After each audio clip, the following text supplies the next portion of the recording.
Welcome back to Another Thing. I'm Larry Menti. We've now moved the interview into an active lab where they're doing some of the samples. Still with us is Robert Barrett, Chief Operating Officer of Aqua Protec Laboratories, the preeminent testers of water in the entire region in several states. Thanks again for doing the interview. Tell us what this is. Well, Larry, this is the latest and greatest. This is a new PerkinElmer ICP-MS.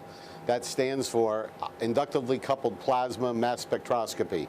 There's a torch inside that's basically at a temperature of over 1,000 degrees C, all right? That's actually testing lead samples right now.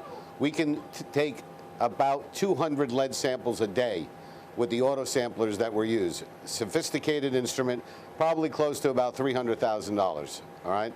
And down to detection limits, almost to the parts per trillion range.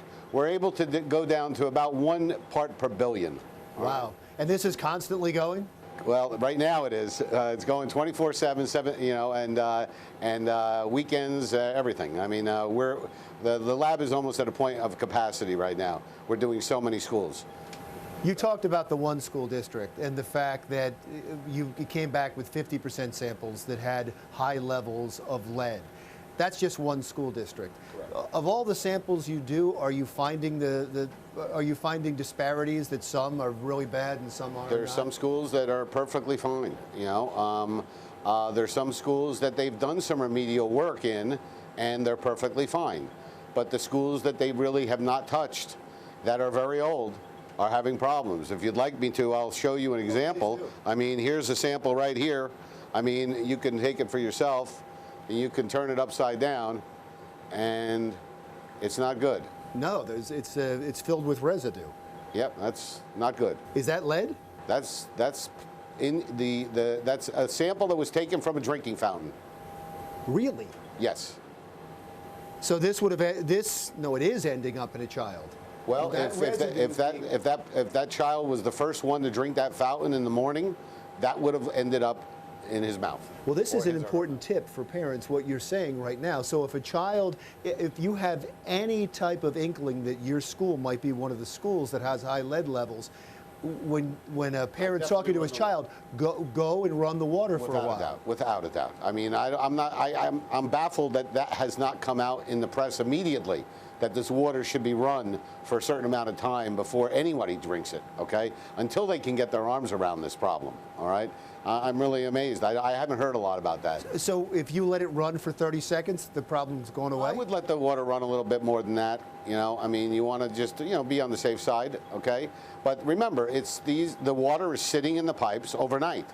The lead is being leached out of the pipes or the solder into the water. So, I mean, it depends how the diameter of the pipe, but I would let it run for a while before I use it. I surely wouldn't be cooking in the cafeteria and just opening the tap and filling up the pot. That I wouldn't do. You know? Any other tips? That's the one, right? I think that's an important one, but I think that the critical tip is to get our arms around this problem as fast as possible.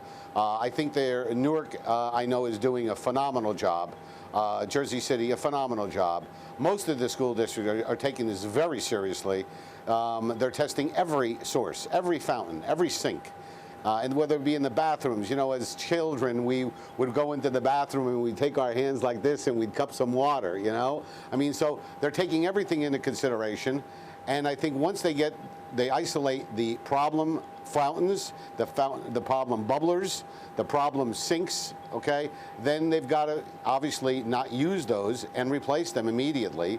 And that's going to be the real challenge, is where the funding is going to come for that. It's almost, it's one of those things where you can't afford to do it, but you really can't afford not to do it. Well, this is something you can't afford not to do.